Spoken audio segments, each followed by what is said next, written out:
Ahora quiero presentar a Loren Montes, que viene a hablarnos de transporte. Es especialista en transporte del famoso BID, Banco Interamericano de Desarrollo. Un placer poder conversar un ratito sobre el vínculo con movilidad urbana también. No me voy a tomar las notas de los colegas anteriores. Yo vine hoy sin presentación. La idea es contarles un poquito la visión que tenemos desde la División de Transporte particularmente. Quizás, y creo que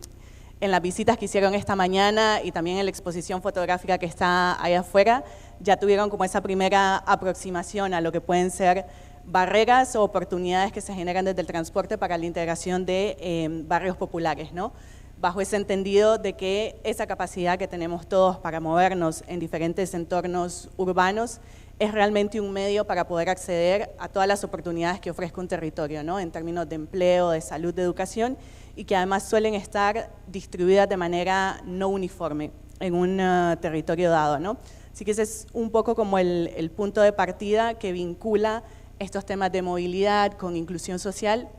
y que da pie para seguir profundizando sobre esa base. Dicho eso, la idea es contarles ahora quizás un análisis que realizamos hace un par de años, por ahí en 2018, en 3 barrios del municipio de San Martín, acá en el AMBA,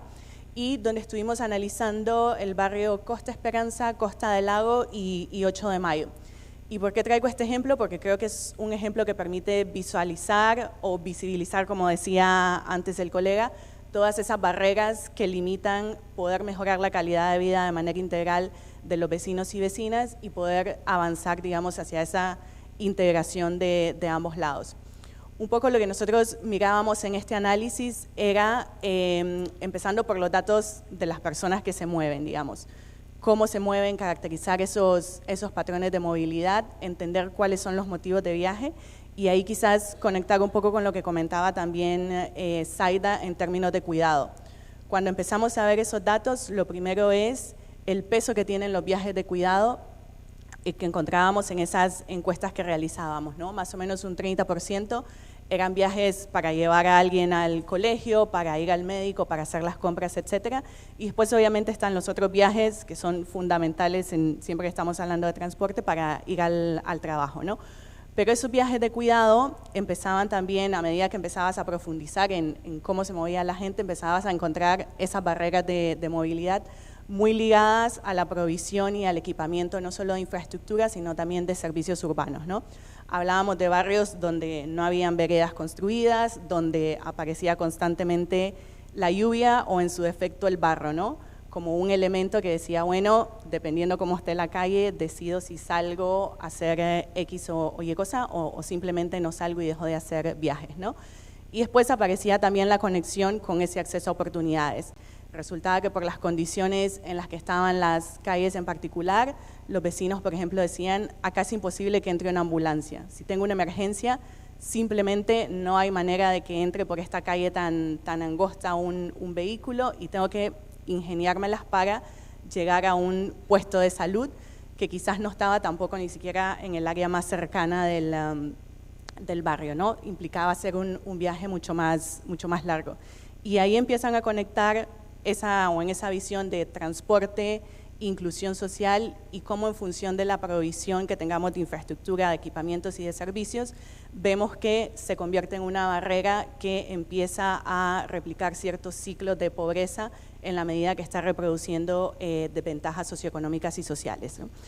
Y después, una vez que teníamos como ese primer mapeo de barreras, podíamos ir profundizando en el análisis. Y es importante en cualquier análisis de movilidad que hagamos para barrios vulnerables y en general para cualquier ciudad, tener en cuenta no solo el número de desplazamientos que se van a hacer o que se hacen o el número de viajes. Hay que tener en cuenta también a las personas que no se mueven y entender por qué no se están moviendo, cuáles pueden ser esas barreras que impidan que vayan a trabajar, que vayan al colegio, que vayan a un turno médico, etcétera, ¿no? Y todo eso con unos lentes de género, que Zaida también lo adelantaba en la presentación anterior, ¿no? Las mujeres, creo que varios de los que están acá saben, y Zaida lo adelantaba brevemente, tenemos patrones de movilidad que son más complejos, somos las que tenemos o tendemos a hacer mayores viajes de cuidado en función de los roles que se nos han asignado tradicionalmente, y además cuando vemos estos números de mujeres inmóviles vemos también cómo el peso de tener o no tener autonomía financiera incide, por ejemplo, en decir yo no viajé porque no podía pagar un boleto de transporte, en un porcentaje, por ejemplo, en lo que analizábamos del 60% de las mujeres diciendo que no viajaban porque no podían pagar el boleto de transporte versus un 40% de los hombres, ¿no? Entonces, con todos esos datos, nosotros lo que tratamos de hacer fue,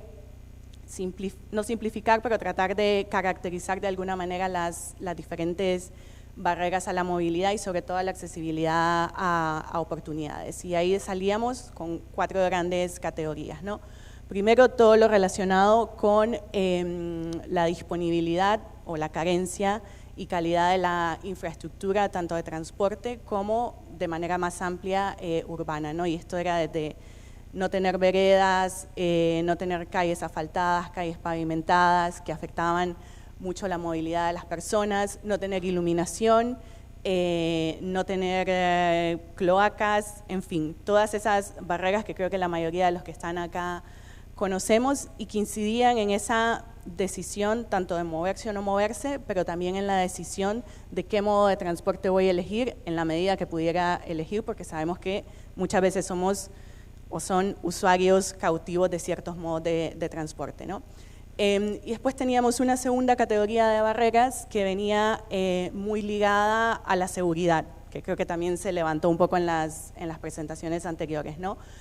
Ese estilo de caer en cierto toque de queda en la medida que mi percepción de seguridad, y no solo mi percepción, sino los hechos que vivo en el día a día, me limitan en mis decisiones de movilidad y elijo o decido dejar de hacer ciertos viajes, decido que voy a dejar de usar cierto modo de transporte,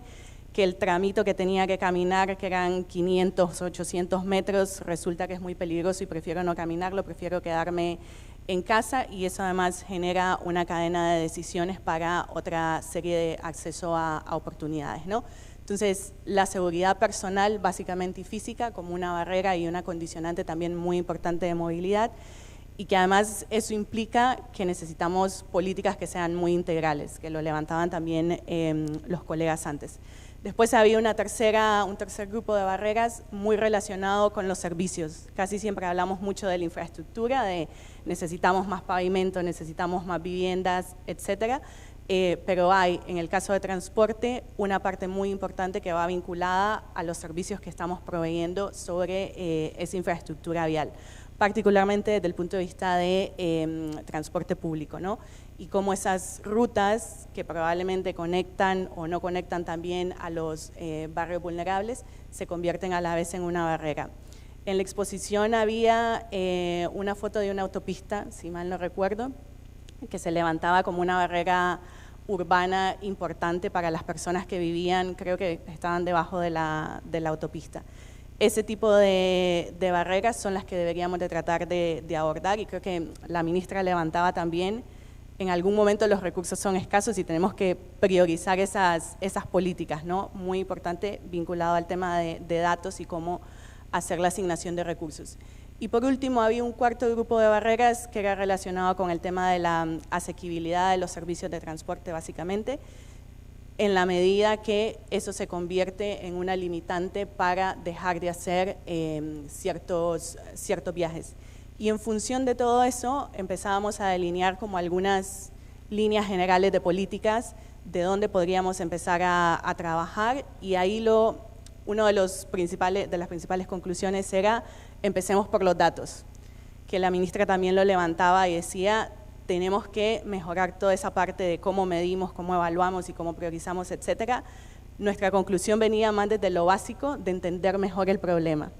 entender cómo se mueven las personas, entender cuáles son esas barreras de movilidad que inciden en los costos, no solo monetarios, sino también en términos de tiempo, y ahí empiezan a aparecer otros conceptos como pobreza de tiempo y pobreza de transporte, en función obviamente de los niveles socioeconómicos y de las cargas de cuidado y remunerado y no remunerado que pueden tener ciertas personas. Así que parte de nuestra primera conclusión y recomendación era salgamos a los barrios populares a hacer diferentes tipos de investigación, ¿no? Puede ser basada en datos cualitativos, que es muy rica para poder ir como más al detalle. Podemos salir a tratar de hacer una encuesta lo más representativo posible para tener algo que luego podamos ir escalando, y podemos incluso utilizar otros medios alternativos, que en nuestro caso tratamos de utilizar datos de la tarjeta de viaje de la SUBE básicamente, y datos también de la telefonía celular, para tratar de entender esos patrones de movilidad y cómo era ese origen-destino, cómo se movían las personas. Así que ese era el primer mensaje. Y en esa parte de datos, usarlo también para tratar de entender cómo deberíamos de adaptar las políticas públicas, ¿no? No es suficiente muchas veces salir y decir, vamos a ir a tratar de promover los modos activos, no motorizados, perdón, bicicleta y caminata, les pongo la ciclovía y la van a empezar a usar. Sabemos que no funciona así. Por ejemplo, en los grupos focales nos decían, yo no voy a usar la ciclovía ni voy a salir a caminar mientras no me solucionen el problema de iluminación, que va a ayudar a mejorar mi percepción de seguridad. Entonces, tener todos esos insumos para adaptar realmente las políticas al contexto local y para que puedan ser efectivas y eficientes en el uso de los recursos y lograr, por último, el objetivo que esté planteando. Esa es una primera línea de recomendaciones. Una segunda línea venía obviamente por el lado de inversión en infraestructura urbana y también en optimizar los servicios de transporte, y por ahí eso venía también con un llamado a repensar cómo deberíamos de proveer o de asegurar servicios de transporte que garanticen una mejor accesibilidad a los servicios, y ahí viene también una conexión con el resto de sectores que pueden estar involucrados acá, que creo que es un poco parte de ese llamado importante que han estado viendo a lo largo del Congreso, de esa visión integral y multidimensional para dar respuesta a los diferentes problemas. Y creo que ya me estoy pasando de tiempo, así que ese era un poco en realidad lo que les quería contar, quizás cerrar con este mensaje de datos, inversión en infraestructura, pero que no nos olvidemos de los servicios, que es como esa otra parte fundamental, y tener esa visión también multidimensional, que creo que a lo largo de las presentaciones anteriores se señaló mucho esos casos exitosos de coordinación para tener diferentes sectores involucrados. Y muchas gracias.